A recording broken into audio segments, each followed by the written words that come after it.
नमस्कार. मी संदर्भ ग्रंथपाल प्रसाद भडसावळे. आज आपल्यासमोर समय सूचकता व भाषा प्रभुत्व ही बोधकथा सादर करत आहे. पंडित जवाहरलाल नेहरू पंतप्रधान असताना आकाशवाणीवरून देशाला उद्देशून भाषण करणार होते. तेव्हाचा हा प्रसंग. ठरलेल्या वेळेत पंडितजी आकाशवाणीच्या स्टुडिओत आले व लगेचच टंकलिखित भाषणाचे एक एक पान त्यांनी सुटं केलं. प्रसारणाची ठरलेली 8:30ची वेळ जवळ आली. त्या केंद्रावरील कार्यक्रम वेळेआधी संपवून 14 भाषातील उद्घोषकांनी ओव्हर टू दिल्ली अशी घोषणा केली.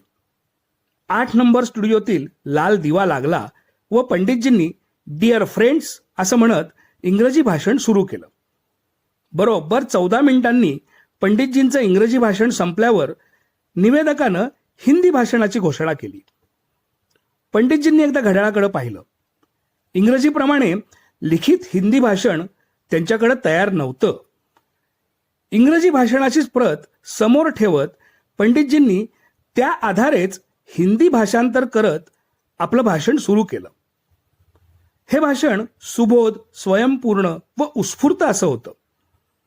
ऐकणाऱ्यांना ती दोनही भाषणं एक जिन्सी, एक रूप अशी वाटली.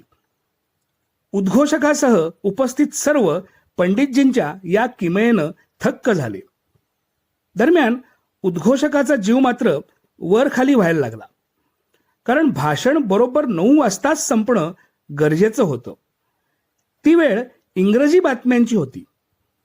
वेळेआधी भाषण संपलं तरच वायुलहरींनी धरलेली साखळी सोडायला निवेदकाला थोडा अवधी मिळणार होता. मात्र या गोष्टीचंही पंडितजींना अवधान असावं.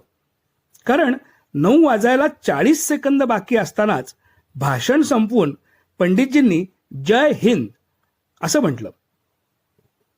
भाषेवरील उत्तम प्रभुत्व व समयसूचकता ही पंडित नेहरूजींची वैशिष्ट्ये त्यावेळी आकाशवाणी केंद्रावर उपस्थित सर्वांनीच अनुभवली.